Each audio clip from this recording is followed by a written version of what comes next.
అనంత కరుణామయుడు, అపార కృపాశీలుడు అయిన అల్లాహ్ పేరుతో ప్రారంభిస్తున్నాను. నా ఈ చిన్న ప్రయత్నంలో పొరపాట్లు జరిగితే అల్లాహ్ను క్షమించమని వేడుకుంటున్నాను. ఈ వీడియోను పూర్తిగా చివరి వరకు చూడండి. ఆయత్ నంబర్ 49. وأنحكم بينهم بما أنزل الله ولا تتبع أهواءهم واحذرهم أن يفتنوك عن بعض ما أنزل الله إليك فإن تولوا فاعلم أنما يريد الله أن يصيبهم ببعض ذنوبهم وإن كثيرا من الناس لفاسقون. ఆయత్ నంబర్ 49. ఓ ప్రవక్త, అల్లాహ్ అవతరింపజేసిన దానికి అనుగుణంగానే నీవు వారి మధ్య తీర్పు చేయి. వాళ్ళ కోరికలను ఎంత మాత్రమూ అనుసరించకు.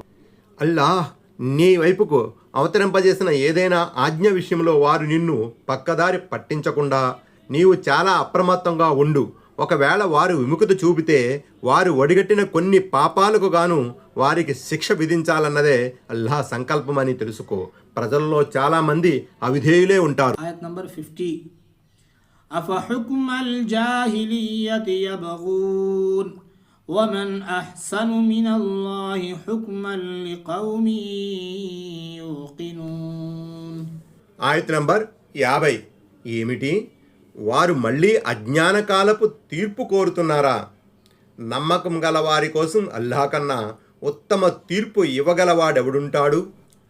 94. ఇప్పుడు ఖురాన్ మరియు ఇస్లాంలు మినహా మిగిలినదంతా అజ్ఞానమే కదా. అయినా సరే వీళ్ళు జ్యోతిని, సన్మార్గాన్ని, ఇస్లామును కాదని అజ్ఞానాంధకారం వైపుకే పోవాలనుకుంటున్నారా? అజ్ఞానకాలం నాటి వ్యవస్థ ఎంత దారుణమైనదో చెప్పి దాని పట్ల ఏవగింపును కలిగించడానికి ఈ విధంగా చెప్పబడింది. అల్లాహ్ నీపై అవతరింపజేసిన దానికి అనుగుణంగా నువ్వు ఇచ్చే తీర్పులపై వీరు విముఖత చూపుతున్నారు, వీపు తిప్పుకుంటున్నారు, అజ్ఞానకాలం నాటి పద్ధతులను అన్వేషిస్తున్నారు. ఫతహుల్ ఖదీర్ 94.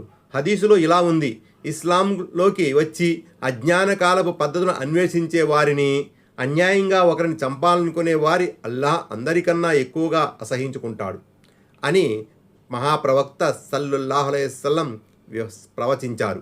సహీ బుఖారీ కితాబుద్దియాత్. ఆయత్ నంబర్ 51. يا أيها الذين آمنوا لا تتخذوا اليهود والنصارى أولياء بعضهم أولياء بعض ومن يتولهم منكم فإنه منهم إن الله لا يهدي القوم الظالمين. ఆయత్ నంబర్ 51. ఓ విశ్వసించిన వారలారా, యూదులను, నసారాను అంటే క్రైస్తవులను స్నేహితులుగా చేసుకోకండి. వారు ఒండొకరికి స్నేహితులు. మీలో ఎవరైనా సరే వారితో చెలిమి చేస్తే అతడు కూడా వారిలో ఒకటిగానే భావించబడతాడు. నిశ్చయముగా దుర్మార్గులకు అల్లాహ్ సన్మార్గం చూపడు. 96. యూదులను, క్రైస్తవులను స్నేహితులుగా చేసుకోవడం కానీ, కీలక వ్యవహారంలో వారిని అంతరంగికులుగా చేసుకోవడం కానీ తగదు. ఎందుకంటే వారు ఇస్లాంకు, ముస్లింలకు శత్రువులు. వారితో స్నేహం చేయడం ఎంత తీవ్రమైన విషయము అంటే, ఎవరైనా ముస్లింలలో ఆ పనికి ఒడిగడితే అతడు కూడా వారికి చెందినవాడుగానే జమగట్టబడతాడు. మరిన్ని వివరాల కోసం అలీ ఇమ్రాన్ సూరాలో 28వ ఆయతు, 118వ ఆయతుకు వివరణ చూడండి. 97. దివ్య ఖురాన్ నిర్ద్వందంగా, సూటిగా చెప్పిన ఈ యథార్థాన్ని నేడు ఎవరైనా ప్రపంచంలో గమనించవచ్చు. యూదులు, క్రైస్తవులు సైద్ధాంతికంగా, విశ్వాసపరంగా పరస్పరం ఎంతగానో విభేదించుకున్నప్పటికీ, ఒండొకరిని చూసి అసూయ చెందినప్పటికీ ఇస్లాం మరియు ముస్లింల దగ్గరకు వచ్చేసరికి వారంతా ఏకమైపోతారు. ముస్లింలకు వ్యతిరేకంగా ఒకరికి ఇంకొకరికి సహకరించుకుంటారు. 98 ఈ ఆయుతుల పూర్వరంగం గురించి ఇలా చెప్పబడింది.